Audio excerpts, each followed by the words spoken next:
What's up, ladies and gentlemen? It's Brennan. I'm BManX45, and today we're coming at you with another video.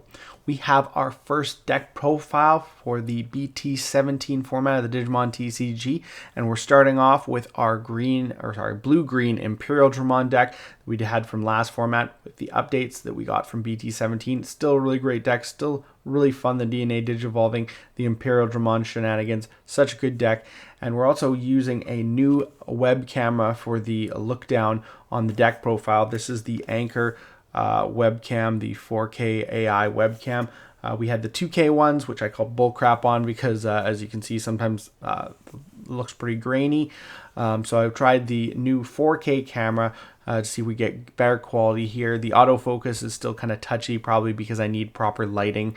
But hopefully it gives you a better picture of the deck, and hopefully it'll be really good. So we'll see how that goes. Hopefully the autofocus will be a lot quicker and better. But we'll take a look at that and continue to adjust it as we do these videos. So bear with us here. But let's get into the deck profile. Let's talk about the changes that we've made. BT17 is out officially of last Friday. So we're going to be banging off these deck profiles, getting them out so you guys can enjoy what we're doing for BT17. And hey, if you enjoy this type of content, be sure to smash that like button, comment down below. We'd love to hear your thoughts. Subscribe to the channel and hit that bell for notifications so you don't miss a single minute of the fun. All right, let's get into it. Let's start this deck profile. So we've made quite a bit of changes here.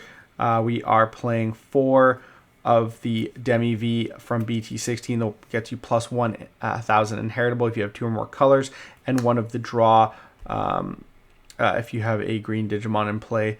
Demi Vmon. This is just so much more important right now. I feel this than this because you have so much draw power in the deck, sometimes to a fault, where you can get your deck down pretty much nothing in the late game. Whereas the plus 1,000 is really good against the matchup. It's really good against a lot of decks, just being able to have a bigger guy.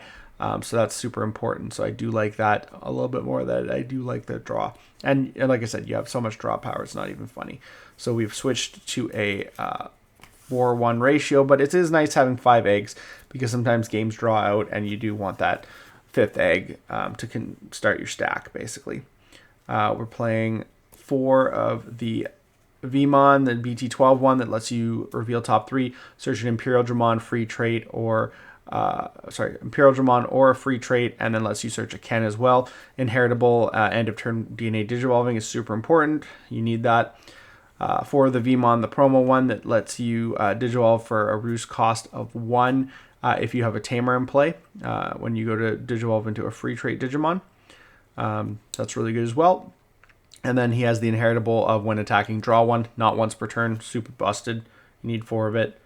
Then we play 4 of the Wormmon from BT12, also top 3 searcher. Adds the same thing, Imperialdramon or a free trait. And then it adds a Ken instead of a Davis. And of course, you have more Davis targets in the deck than Ken, but still really good balancing it either way. And then end of turn inheritable for DNA Digivolution because you need to have at least either one of the DNA end of turn guys in your stack for your DNA Digivolve. Super important. And then last one Wormmon, start a main phase on play.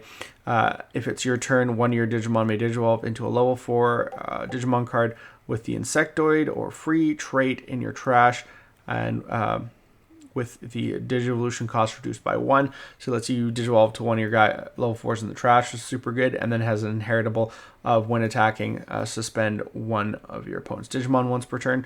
So that's really good too, but he's just a nice card, especially if you don't have anything in your hand, but it's in your trash. So really good.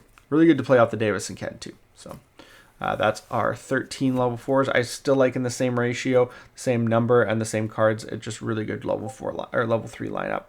Level 4 lineup has changed a little bit since last time. We are playing, again, still 4 of the X Vmon. Has inheritable jamming if you're an Imperialdramon or a free trait.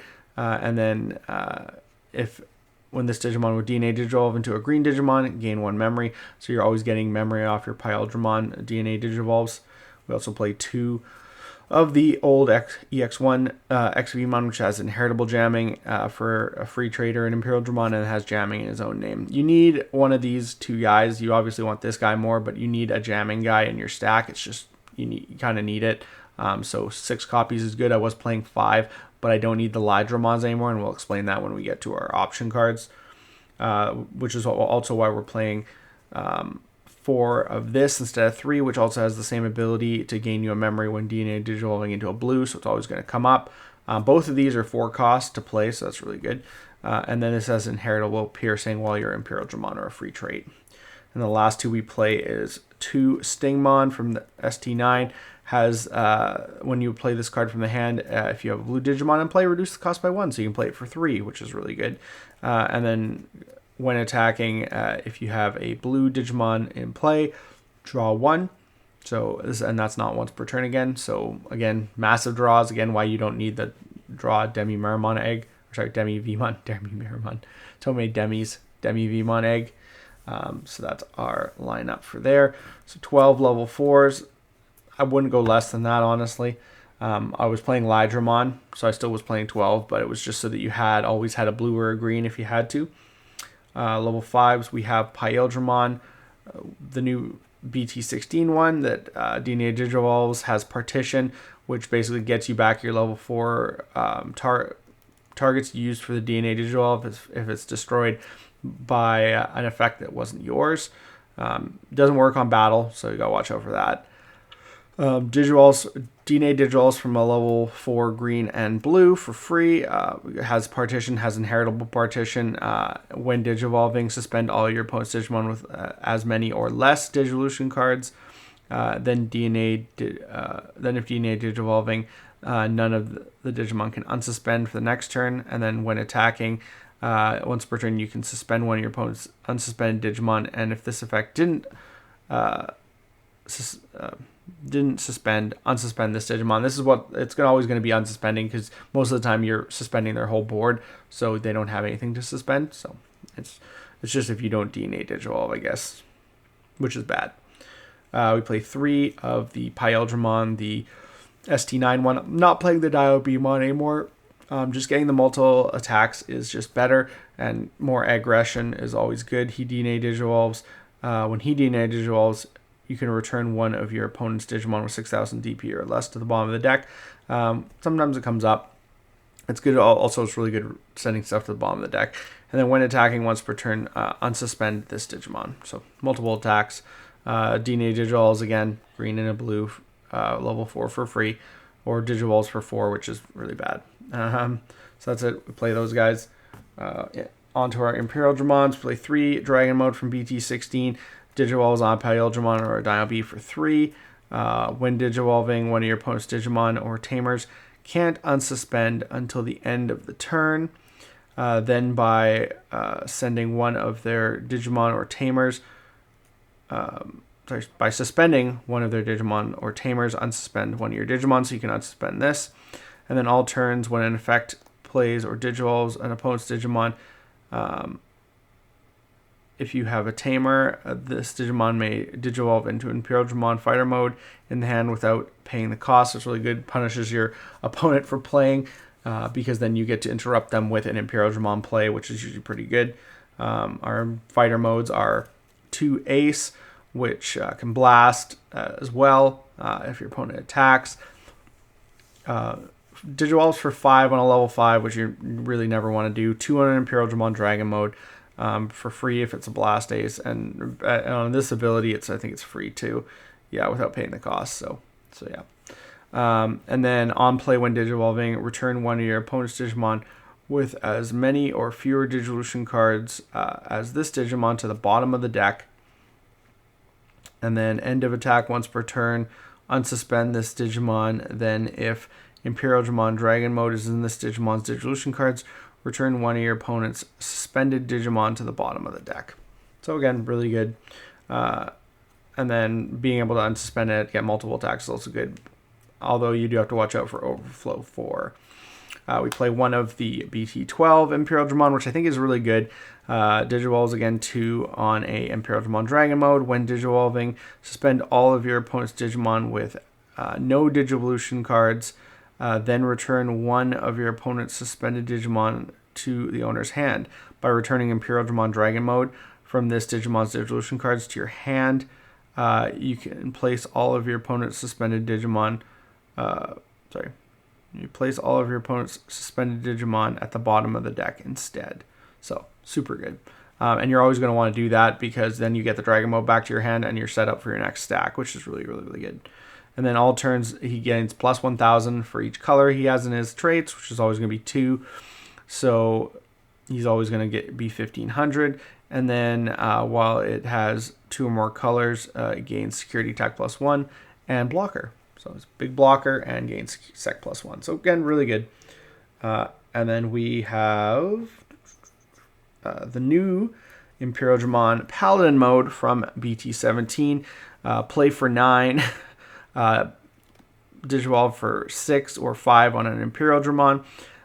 Blast Ace, so can blast if you're getting attacked. On play when Digivolving. Trash all Digivolution cards of all of your opponent's Digimon. Then return all cards in your opponent's trash to the bottom of the deck. If this card returned a level 7 white card, gain 3 memory, which is kind of nuts. So if your opponents have like level 7s in the trash, you're just like, gain 3 memory, which can be really good on your opponent's turn because it can pass turn. And when attacking, by returning one of your opponent's Digimon with no Digivolution cards to the bottom of the deck, unsuspend this Digimon. And that's not once per turn. So you can potentially just keep attacking and keep returning stuff. Yeah, it's pretty gross. So 2 of that, which is why we don't play the starter deck Imperialdramon Dragon Mode, as well as we had to cut down on one of the aces. But I do like the BT12 version. If you don't like the BT12 version, you could still play 3 ace, but I think 2 is good enough. Onto the options, we're playing 3 of the new Return of the Primogenitor, 2-cost option. One of your Digimon may Digivolve into a level 5 or higher Digimon with the free trait in the hand, with the Digivolution cost reduced by 4. Then place this card in the battle area. And then all turns, when one of your Digimon with the free trait would be deleted, other than by one of your effects, delay, by Digivolving that Digimon into a Digimon card with Imperialdramon in the name, in the hand without paying the cost, prevent that deletion. So it lets you go into your Imperialdramons, super good, and it says like would be deleted other than by one of your effects. So that includes battle. So if you would die by battle, you can prevent that by going into, so it just cuts your opponent off, makes them have so many less options. The fact is you can go into one of your level 5s, like say it's really bad to Digivolve into this guy because it's 4 cost. But with this card, you can Digivolve into it. If you don't have the stuff to DNA Digivolve, you can play that for 2, and you can Digivolve into this guy for 2 because it reduces it by 4. So then you can still attack twice because he has that, he has that double attack, and then he's there, and even if your opponent can delete him, you can potentially go up the line and just make your guy better. So that's why 3 of this is better now, because if you don't have this guy or the better guy, the guy with partition, you want to be able to potentially use this and this if you don't have your pieces. So 3 of this is really good. And then its security ability lets you play a tamer with Davis or Ken in its name from your hand or trash without paying the cost. Then place this card in the battle area. So if people are popping your Kens and they hit this in security, you're bringing your Kens back, which is what you need in this deck, as well as you're playing them from your hand for free. So that's just, it's so good. We also play 1 Gigadeath. Gigadeath's still really good to get over really problem cards, and putting stuff on the bottom of the deck is super important. Yeah, it's a good card you need to have for at least 1, I feel. And then lastly, our tamers are Searcher Davis, which is our memory tamer. Reveal top 3, add a blue and a green. And then lastly, our Davis and Ken, which lets us play a Vmon or Wormmon from our hand for free at the start of the main phase. And then it also lets us suspend it to gain a memory when Digivolving into a blue or green Digimon. And then when DNA Digivolving, we can also strip the top any 3 sources under, which is super good. Like, it won me so many games during the Ultimate Cup that I got top 64. This is card MVP, and just the new option makes it so much better. So good. But yeah, this is the deck, guys. It's super fun. It's going to be even more consistent. It's going to be crazy. Imperialdramon is still like going to be powerful in this format. The Davis and Kens are really good. The Imperialdramon Paladamon is really good, and the option card's really good. And this is why you don't need to play Dragon mode anymore, because you have so many ways to defensively stay in your, keep your stack, that you don't need to worry about trying to OTK with and having enough memory. It's also why you don't need HPD, because this is just a better version. It's letting you do things. You don't have to suspend your stuff. You don't have to rely on having another Digimon off of Davis again to suspend, so that you can use HPD. And it's letting you attack multiple times in a turn, which is crazy. Letting you go into Imperialdramon Dragon mode for 2 and not end turn. So just allowing you to check more cards consistently. And then have basically say, whatever you do, I'm going into fighter mode or I'm going into paladin mode. So it's just super strong, and really do like it. But that is the deck profile guide. Tell me what you think. Are you excited for this deck? Are you looking forward to playing this deck in the format, or are you thinking about something else? We will have more deck profiles coming up every couple days until we get through all 6. Looks like that's all the time we have for this video. Thank you very much for tuning in, and we hope to see you in the next video. As always, have a wonderful day, and that's all for now, folks.